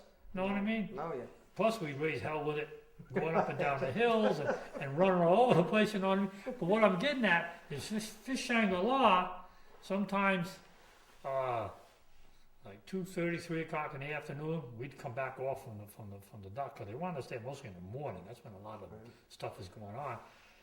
We'd go over to Fish Shangri-La, and just to watch the party boats come in and watch the people coming off, you know, and with their bags of fish, and they'd be toting them and putting them on the train, and we'd watch that whole process. And I know one time it was in August, and a thunderstorm was coming. You could see it coming over the northwest. And most of the boats had gotten tied up, and most of the people got unloaded when that thunderstorm struck, and like a squall line of northwest wind. And the owners of the boats, they were taking axes to chop the lines off to get clear of the docks, because they were getting busted up on the banging up finger against. piers, beaten up and banging. And some of the boats, a lot of boats had swordfish. In fact, all the boats had swordfish pulpits for Right. harpooning swordfish. The pulpits would get slammed up against the dock and get all busted off and slammed around. I remember that thunderstorm. It caused a lot of problems there in about 15, 20 minutes time, you know. And Where did the boats end up? Would they just like? Well, go down people the beyond joints? them, they chop Oh, the right, lines with the right. axes and get going, and then ride it out. Ride it out, Everybody's yeah. trying to get away from the docks I see. because got so bad weather so quick, and it surprised everybody. That's how it turned. Yeah, that's like the hurricane of '38. You just completely unexpected, and nobody knew what a hurricane was then. Yeah. And that's it was just a thunderstorm that they never expected to hit so hard and just come, And you talk about Rosie's Ledge, that was Harry Alfandre. And his boat was named the Rosie. He anchored it up in the southeast corner of Lake Montauk and was glad when Grandpa Bankston built the dock because he now had a place to tie his boat, to service it and all that stuff, But Harry Alfandre, he discovered those giant tuna over there, I don't think it's 2 miles from Newport, Rhode Island. It Yeah. ain't very far. Those giant tuna, are they bluefin tuna? Bluefin tuna. They are bluefin. Okay. And you look on the charts right today, it says Rosie's Ledge. It was He caught named the after first- Harry Alfandre's boat. His wife was Rosie. Well, it As could well. be because the boat was named Yeah. Rosie. I never knew nothing about the bride. Yeah, the bride was just knew- Rosie. But he's the one who discovered those giant bluefin tuna over there, and they caught a lot of tuna fish there. Right. Yeah, that's. And also, Dan Topping's wife, she took the first giant tuna on rod and reel, I think. She had Wow. some in 1949. Could be. I know Kip Farrington's wife too. Yeah, there was a lot of women. Yeah. Russ McGrady's wife was a big angler. Otto Shears, his wife, she was a great fisherman, Nydia Bruno, Harry Yeah, Bruno's Harry wife, Bruno's wife, with yeah. striped bass. Is What- that because the men were driving the boat and the women were in the back fishing? They were just better anglers. They had more patience. How about, do you remember like the fishermen as rum runners? Like, do you remember any No. stories from the Prohibition? I No? know we always said Emerson Tabor never ever did spend his rum running money. He died, he still hadn't spent it, with under his mattress. Because we had some really good stories. That's before my time. Right, and you never heard any stories, No. never found any bottles in No, basements or no, anything no. in Trep. No. How did when they dredged Lake Montauk, what were the effects of that? What were the effects of, like, what did it do, not only environmentally, but, I mean, that created this whole, Well, Safe Carl Fisher did harbor? it like in 1925, is when he dredged it out. He dredged it to like 10, 12 foot deep, and he went all the way around the lake. He dredged all the way around the lake. right, When he like dredged. how many feet did he do in? Like 10, 12 feet. Yeah. Yeah, quite a bit. A lot of the land on Star Island was dredge spoil that he pumped up on the Right, south side. so- Right, that's what I heard. Yeah. But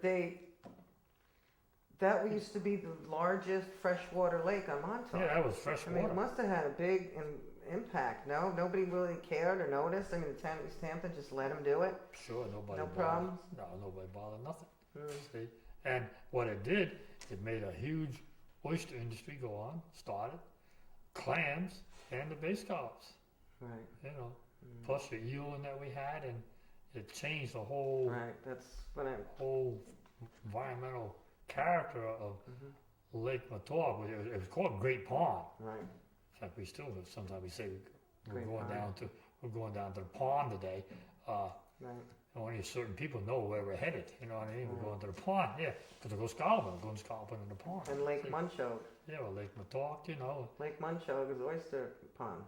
Montauk. Montauk. Yeah, Montauk, yeah.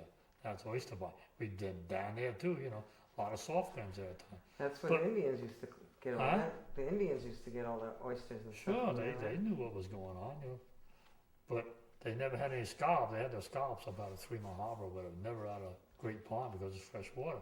Right. Also, the Indian name for ditch plains, it's about that long. It's, I don't know, 26, 28 letters. Huge, long name, but the Indian name for ditch plains is the outlet to the sea.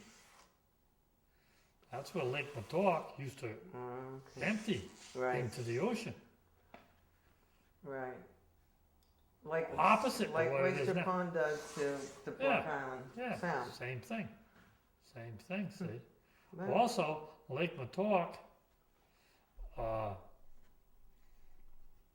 this Gardner, when Robert Gardner died, he never left nothing to the town of East I Hampton. know, I was Not very even, surprised. not even one shoestring I off was of his very- shoes, you know.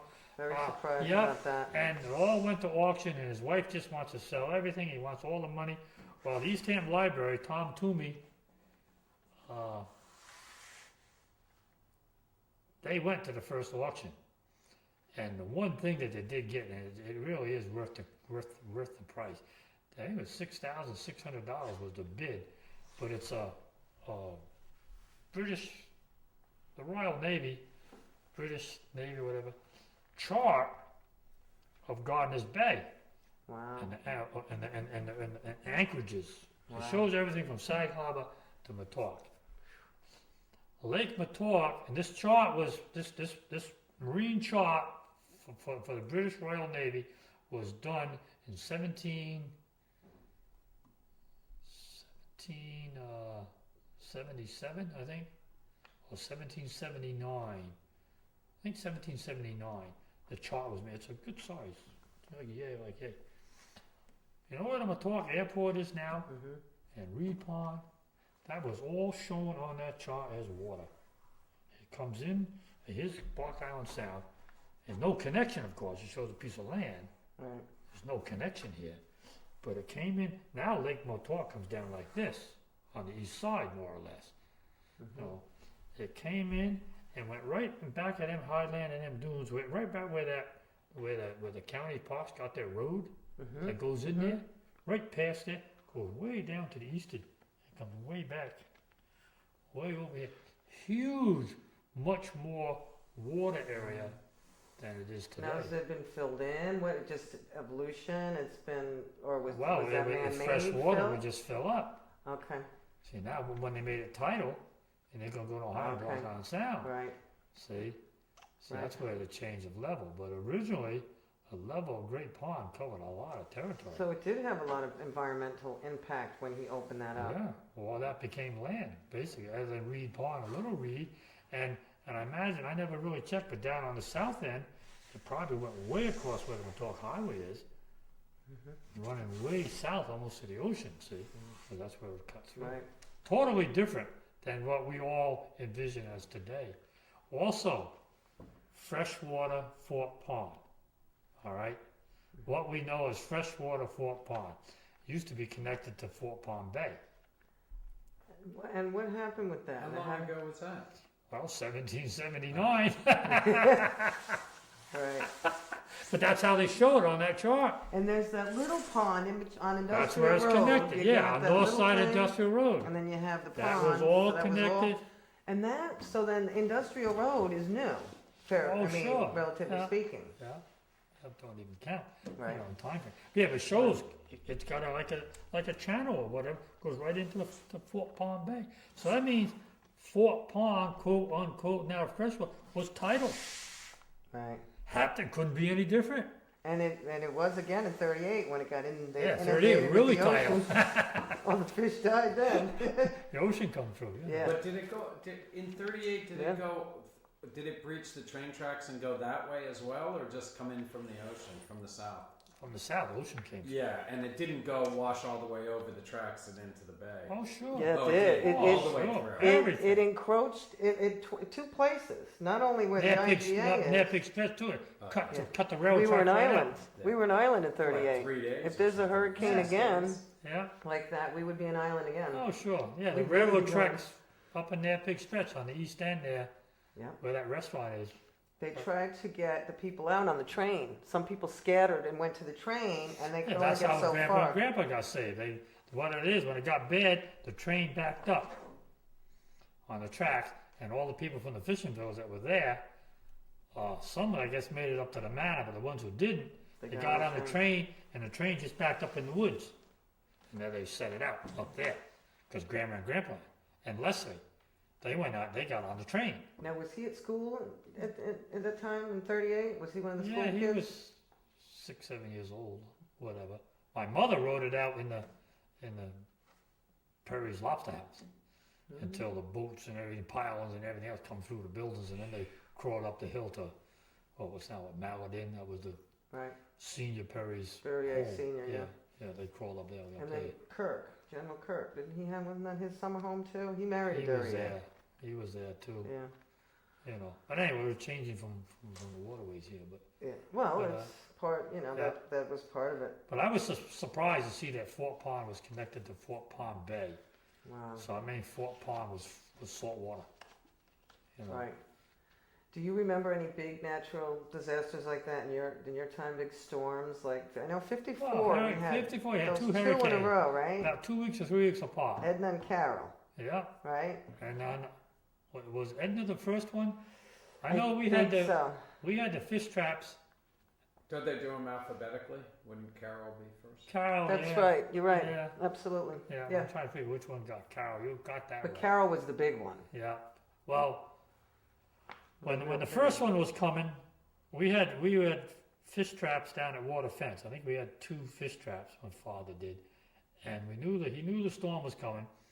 So we went down, took the twine off the poles to save the twine, and we brought the twine up into Near-Pig Harbor, and we spread it on the beach, possibly thinking that it wasn't going to be that bad, right? Well, it got worse.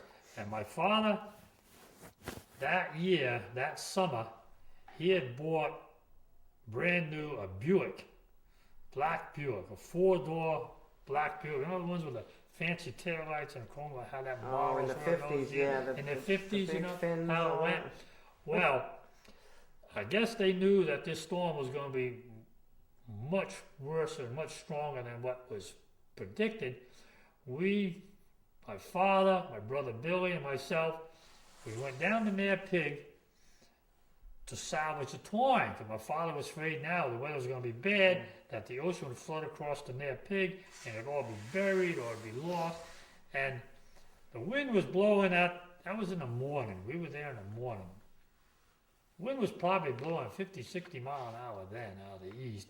And I can still feel the beach sand, with that wet beach sand, was just blasting us, you know. That brand new Buick. It's sanded. Well, not only did we get a sandbed, but we put all the twine in the car. Filled the trunk up. Us kids had to lay flat up on the top, front seat, back seat. We piled everything. So now it smells Salt like water, seawater. sand, seaweed, what crabs was in it. Oh! My father didn't want to lose the car. This brand new car. And I don't remember, but I imagine my mother had a fit when we got home. I don't know. But I know we packed that brand new Buick solid full of twine and to save it all to bring it home, you know. Well, you kids probably had to clean the car out later. I don't remember that. But I remember that beach sand blowing in there, really stinging. And That you're must trying to pull the net, you know, Oh, God. and stuff it in the car and stuff it in the car. That's a tough life. It's a tough life on the, you know. Oh yeah, you got to the deal with the fishing line. weather, you know. Yeah. But I remember the hurricane too in 1944. It blew down a lot of trees. 44. October 1944. Huh. And I don't remember anything about boats or anything like that, but I remember it blew down a lot of trees because on Oak Lane where we lived, I think 2 big maple trees blew down in the yard there. And I can remember climbing up them. Great sport, you know, when you're 4 years old. Oh, yeah. Of course, your mother ain't too happy about it, but I remember that, you know. And but really, the worst storm we've ever had, other than the 38, was what they called the Ash Wednesday storm. That was in March of 1962. That was a 3-day northeaster that wouldn't quit. It did more beach erosion and more damage than the 38 hurricane. That was 62? March of 1962. They called it the Ash Wednesday storm because it struck hard on the North Carolina coast on Ash Wednesday. Okay. That was the worst day, and we were a couple of days later. I have an aerial over Maisonettes. You know, that area where they lost, it must have been that storm, they lost four of their units. A lot of homes went in the ocean. You can see it, yeah, all the damage. They uncovered, when you started going west, they uncovered, after the 3rd hurricane, to fill in the breaches in the dunes, they put old cars. In 1938, they put old cars to fill in the breaches that the 30th hurricane made in the dunes. That Ash Wednesday storm uncovered most all of them. And it'd be so neat to have Seeing cars all over. some kind of an automobile. You wouldn't know what it was, but I know one of them, the chrome on it was still perfect, been buried all these years, and it'd be beach grass roots growing out of radiator caps stuck up in the air, you know what I mean? With the beach grass roots. I imagine they put the old cars, and then the beach sand would come, and then they put more, and then the beach sand would blow, you know, and they build the dunes back up. But that Ash Wednesday storm uncovered a lot of those areas that the 30th hurricane had. I know it was flooded across near Big Stretch. That water took several days to get out of there. You know, it was already flooded all the way across. So that's kind of like Yeah. what they do with Christmas trees now.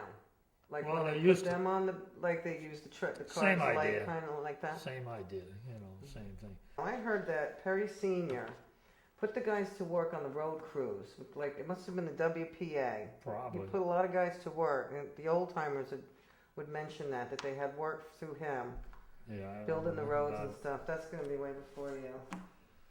All right, so we got not much more. We'll let you go soon. I want to talk about the Break lights. out the handcuffs and you know I'm in trouble. Oh, they don't show up on the table tomorrow. You good?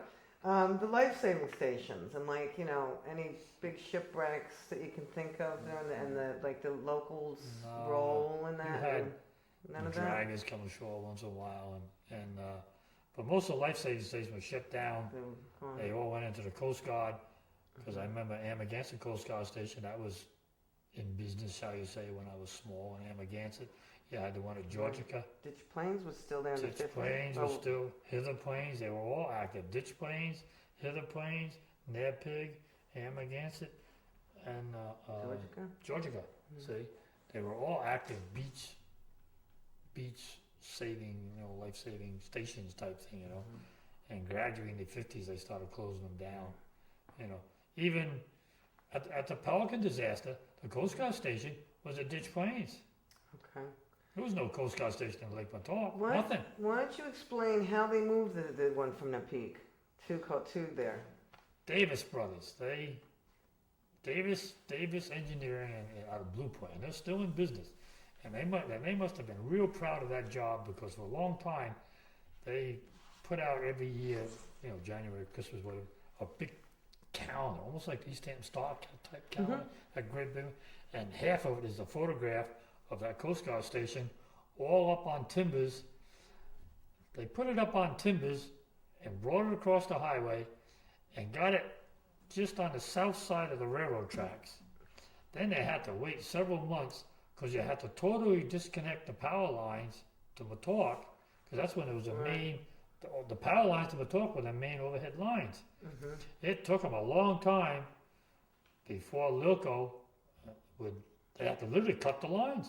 No way they could get across. And then when they shut down all the power, because they had to shut everything off in Montauk to,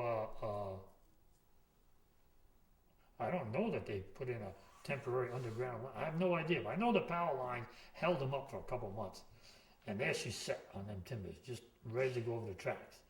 And then once the power lines was out of the way, they moved it across the tracks, back down, went right out to Napig, just east of the East Radio Tower is where they loaded it on a barge. And I know Carl Darrenberg was involved in that, towing it. He was the one One of the once people it got on towing the it. barge. But I remember when the barge came into Napig, because at that time Napig Channel, all on the east side, you came all the way around past all those houses, God, almost up to radio towers, was, God, at low water, probably 10 foot deep. It was deep. And it still is all along here. It's 14, 15 feet all along here. And I say the reason, that's when Montauk was an island. 1,000 years ago, that's where the ocean comes through. Because I can tell you my proof of that too in a minute here. I'll just give you the Coast Guard station. At that time, there was a breach. Here's the launching ramp at Napig Harbor. And we used to go right straight northeast. There was a breach in Hicks's Island where we went through. And that one morning, we were going down about a little after daylight to go lift the fish traps. And it was foggy. and we heard this heavy rumbling of a diesel engine. Couldn't quite figure out what it was, and I don't know why the guy did it, but it was the towing company that was going to bring the barge into Nair Pig to put the Coast Guard station on. It was a big barge that they brought in there. Well, this guy had come in straight out of the bay, and you got to make a turn to follow the deep water. Well, he ran right up on in that breach there. It's all rocks. She looked like a rocket sitting there. This big, huge steel tug going, and he was just churning and churning and churning, and it's so much power, probably a couple thousand horsepower, and when we went up by him, here's this big, I think it was a reddish color, and here's this thing going, and he had it in reverse to grind his way back off, and then the power of that weight was throwing rocks up past the bow of the thing. I mean, it was just tons of water charging and going, he had black smoke coming out. He just ground his way back off the rocks, And he did it? Yeah, because we laid off one side, Right. and waited. I don't know, it wasn't much, 10 or 15 minutes, because my father wouldn't tell him where to go. Right. You know what I mean? He was helping We him. were just sitting in the sharpie, enjoying the whole thing, Wow. Boy, wasn't he grinding and carrying on. And you'd hear them stones hit them wheels and banging against that steel hull, But he wasn't about to stay on them rocks, I know that. But that was a tugboat that brought the barge in. Wow. Then, I know Carl Darrenberg got involved towing it, and plus some other people, because they towed it. When they finally got it off, it was like in November or early December, it was a snowstorm. It was snowing when they towed it. I heard that. Towed it when they brought it into the lake, see. Whether Darrenberg assisted them getting it out of the harbor, and then that tug took over on the side tow, and then assisted them again getting it into the lake or however it was, you know what I mean? Because I know the Fortnite would never tow that Coast Guard station. I mean, there's hundreds and hundreds and hundreds of tons of weight. It was a big barge, wasn't it? Yes, Big barge. big, huge wooden barge that they brought in there. Now you can never do it now. No. The place is so shoal up so much, you could never get in there. Did the tug have a big M on it? Do you remember? Huh? On the stack? I don't remember. You said it was a reddish one? Yeah, reddish. It might have been Moran tug. It might have been McAllister. Yeah. I don't remember. That's like, well, I just know them rocks. Yeah. Wow. God almighty. Let's see. What can we talk about? Oh, let's talk about Montauk through the wars. What do you remember? Do you remember anything about World War II and I don't know memories? why, but I remember the blackout curtains in 1942. Now, why would somebody? I was born December 2nd, 1939. Now, why would I? What, a year and a half old or so? Why would I remember those blackout curtains? I do. And I also remember the cars that had just a slit in the headlights. So they wouldn't They be didn't have seeing full something. headlights. Well, the United States government, at the beginning of World War II, the government, the military, the whole bunch, had about the intelligence of a box of rocks. And the Germans were delighted because we never, from Miami to Maine, nobody shut off any lights. So the German submarines would just stay offshore, and here comes a huge SO oil tanker silhouetted by the lights of Miami, shall you say, perfect silhouette against all the lights, and the sub just, you know what I mean? The Germans had a heyday for a while because the American government was so stupid. Well, finally, somebody decided. I even saw, I think in the Victory at Sea, a German sub came in past Ambrose Lightship and beyond, up into the beginnings of New York Harbor, with his periscope showed all the lights of Manhattan through his periscope, right? Wow. And because nobody in government had brains enough to shut the lights off Yeah. to prevent the damage that the German submarines were doing to all the shipping, right? Hey, you look at it off the coast of North Carolina, that bottom is just peppered with shipwrecks, from these people. Well, finally, they decided in 1942 or whatever, we got to shut off all these lights, and that's when everybody had the blackout curtains. You had the wardens going around making sure that no light showed. I remember that, knock on the door, you got a little thing in your curtain. Now this is an Oak Lane in Amagansett, by the way. Germans have a hard time seeing that through them trees. The Coast, the Coast Guard was still running those days, right? Yeah, So the the beach Coast Guard would patrol. come and patrol? Or Well, they had the civil defense people. My father was one of them. the spotters? Yeah, my father never got into the war. He had a hernia operation, they wouldn't accept him. Yet he went fishing. Ocean waltzing at that time on the beach, and plus dragon. But the sirens would go off, and my father would run across the American, what's now the American Legion line. It was a Brown's cow pasture at the time. We went to the Four Corners by Brent's, Yeah. where the stoplight is now. Mm-hmm. And I remember him standing there and whatever's going on. And because we just looked right out of it. We didn't live in the main house then. It was a house like in the back towards the fish market. And you could see right across. And you could see the cars with them slits in the headlights. Mm-hmm. And I remember the ration stamps, them green stamps, Oh, the rations, the right? food ration stamps. Yeah, what did it do to the fishing industry? Did it shut The everything fishing- down? no, no, Everybody no. just shut down? No recreational fishermen. None. So you were- Zero. you were Wouldn't still give them allowed no to fish? fuel. Give them no fuel, and as because everything was for food. Okay. There was no playing with food. Oh, okay. That's something I've always had problem with. Just playing with your food, you know. No, there was no. Yeah, that's what sport fishermen do. They play with a food supply. That's interesting. Yeah, that's about what they do. Whereas us, it's serious business. 'Cause my career has been to provide food for people. That's Right. what I do, you know. Right. They wouldn't give them no fuel. Hmm. They couldn't leave port. They couldn't do nothing. Like, you know, the Toomers and everybody. They went commercial fishing. You know, the Pitzes. Everybody went. Who had charter boats. Mm-hmm. You know, Grandpa too. Everybody went commercial fishing because they had a ceiling price, 10 cents a pound. Whatever you caught, you got 10 cents for. Right. And up, whatever it is. There was like a base ceiling price. See, everybody went fishing, commercial fishing. So they kind of went back to commercial. They started out as commercial, then Yeah. they went to sport, and then they went Yeah. back to commercial. Went back in, see, because of the food supply, you know. Right. But I remember those ration stamps. Now, why would I remember that too? Now, what the hell would, and at most 3 years old, I mean, that'd be tops. I remember them books being on the kitchen table, green stamps. They had stamps for gas, because gas was rationable. And I do remember there was no butter. It was lard. And they had this little red, orange or reddish colored packet of stuff that came with the square of lard. And you'd break it, And it made the butter. and it just made it change it from a white to a sort of a buttery color. And I remember Wow. putting it in the bowl and stirring it, and it wasn't white anymore. This red packet was like a thing. I don't know. God, maybe big as your thumb.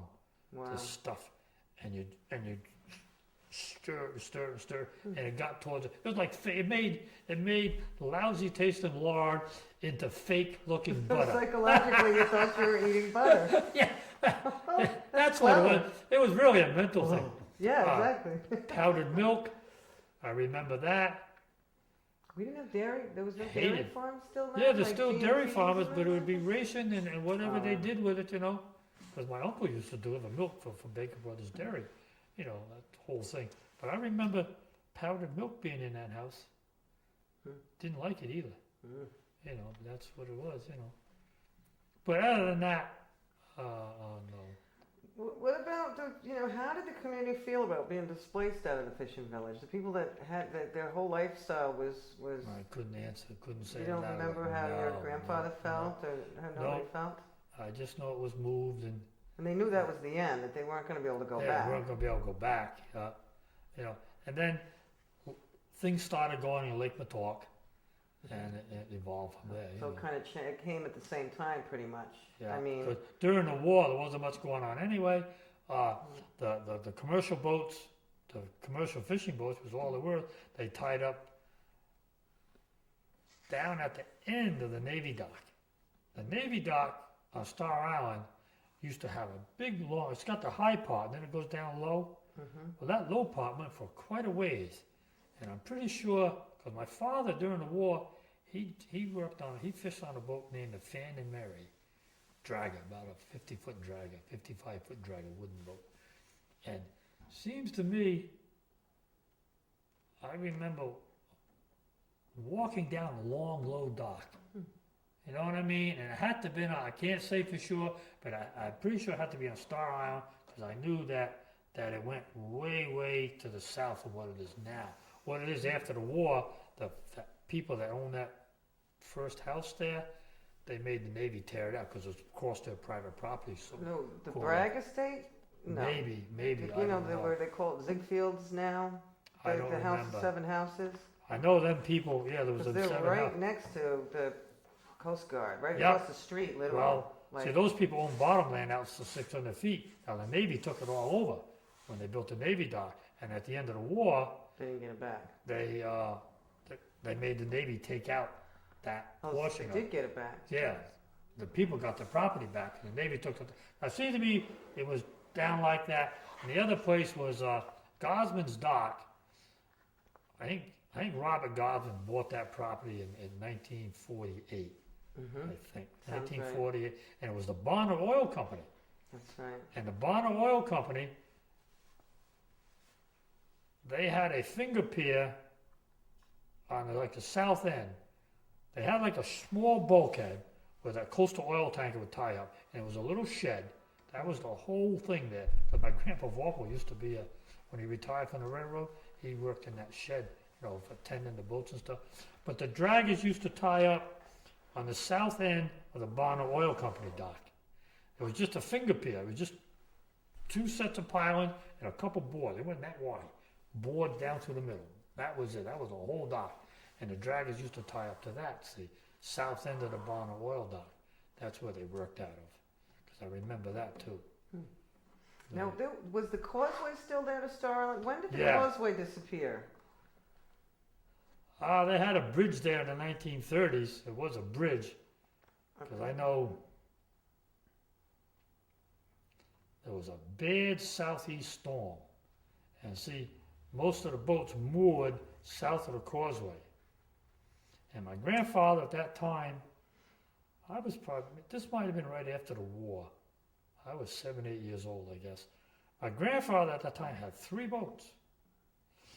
He had the Naomi, the Judy, and he had a Navy captain's launch, really a rugged built Navy boat about 35, 36 foot long. And he had them moored, plus a lot of other people had the boats moored south of that causeway, and it was a bad southeast gale. And I think even today, I think in Salovar's restaurant, they've got a big photograph on that wall that shows all kinds of boats on the beach. The Osprey's there, that was the Pond Boys lobster boat, and there's a couple other that I recognize. I think that's that same storm. Anyway, my grandfather had all 3 boats blow ashore, and all 3 of them got busted up, and it took 3 boats to make one. He ended up with the Judy, the only one he could really, that one got damaged the worst, the least, and from other parts and other boats, he fixed up the Judy and burnt the other 2, But I think the causeway was in place at that time. Before that, there was a bridge there. Right. They had a bridge across. Right. And then Fisher's little guardhouse, the little stone thing. Yeah, and he'd the call stones. up when the troopers were coming in. Oh, yeah. Mayor Walker would be out there at Star Island, and he'd call up, Yeah, here comes the troopers, and he'd There run was out a the back. gambling and a boozing out there on Yeah. Star Island. State troopers had great fun raiding that place once in a while. I remember that. Must have been sometimes. I remember that. Well, I guess we can, how do you feel? You're right. We can wind it up. Fine. I ain't We doing can that. wind it up. The only other thing I'd like to talk about is like the 60s evolution, the population changes and all the hotels and stuff that sprung up on the Peak. And, Yeah, that's really we like, call it. after the fish factories, the land closed, the land value soared over there, right? And they started with all of the, Wish the fish factory was still going. me too. Because Smith Meal, Smith Meal had 800 acres. Wow. Because what he did when he bought that plant in the early 50s, and Gilbert Smith, when he bought that plant, there was no bunkers. The factory had been shut down for a couple of years, and the Menhaden had totally disappeared, which is what they do. They run in cycles. And over the last century, had done the same thing before. They'd have 15, 20 years of good fishing, and then all of a sudden no bunkers at all, you know. Well, when Gilbert Smith bought that, there was no bunkers around. I think that year they came back by the millions upon millions upon millions upon incredible amounts of fish, you know. And I think what it was, they had caught so many millions and millions of bunkers that he just like towards mid-October or something, he just told the fishing captains, boys, we've caught enough, and shut down. Wow. You know what I mean? And but in purchasing Smith Meal, within a few years, he bought all the medicine all the way over to the ocean. You know what I mean? Plus, he owned quite a few large open fields in Amagansett. So when they tarred the nets, they'd spread them to dry, because those nets were about 90 to 100 foot deep and 1,800 feet long. So you need land that much to spread them out to dry, and they owned. I think every boat had 2 nets. Didn't Tuttle used to do that at Rocky Point? Wasn't that where he did his nets? His tar works. Tarring, they're tarring the nets over Rocky Point. Nat Edwards used to tar. They all used to tar. You go around the corner of Rocky Point, and it's pretty high bank, and it's got one low dip. Right there is where the tar works was for everybody. You know, that was everybody tarred it. They also tarred them in Rods Valley. Rods Valley. They stored a lot of the poles in Rods Valley. Rods Valley. That's what I meant. Yeah. Rods Valley. And they had major tar works up around the corner. Because you used to have these huge kettles, and they'd heat the tar because it was like in bricks. And you had to put fire underneath of it and to melt it. And that's what they did. All cotton twine, see. You had to tar and take care of everything every So year. it wouldn't rot in the water. That wouldn't last. Wouldn't hold up, see. You know. Also, it's interesting, that place around that corner where that land dips down, well, for quite a few years, right off there was my striped bass set in the fall, fish trap, in about 15 feet of water. And the deer that come from Gardiner's Island always came ashore there. Because you'd see them every once in a while. See them swimming And over. what it is, the tide would be falling out of the bay, but there's a back eddy that goes right in there, because I've watched the deer. They catch it?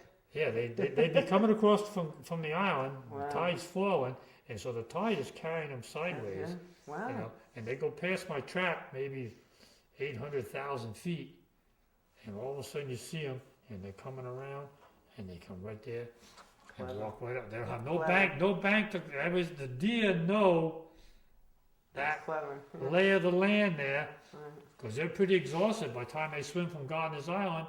There's no bank for them to climb up. It's just practically level, just a little grade that goes up into the woods. Because you watch them, they come out, shake all the water off, whatever, because they're kind of tired and weak-kneed, like from swimming so long, and they just slowly walk, go right up through in that. I wonder if they do the doggy paddle. Oh, that's the only way they can go. The deer will swim a long way. So do we think that that's how limes got here, when they swam over? Or do you think they say that the Lyme's disease came No, I have no idea. The deer swam over? No idea where it came from. They came from Plum Island. Yeah. You know something? The Lord put together Montauk knee when the earth started to cool down. You know what I mean? All that kind of stuff. Yeah. You know, it's Well, I remember my sister got Rocky Mountain spotted fever when she was little in the 60s. That was a big deal. That's right. Yeah. It's a big deal now. There's always when been. Beer got the BBosis and the Lichiosis. Yeah. Someone in the hospital in Southampton had Rocky Mountain. They couldn't cure it. It's amazing. So They now got there's 3 babesiosis diseases. bad too, a paralyzed. Yeah, that's what my wife, one saw Bell's Yep. palsy from that. She got Ehrlichiosis and whatever at the same time. Wow. Yeah, them little Double ticks are whammy. bad. I'll tell you, a little teeny thing like that. Cause Just a lot of sable you. trouble. But they've had their nasty things around for a long time, you know. Sure. So. Well, I think Anything else? I think we've done quite a bit. That was great. We did quite It was a bit. really fun.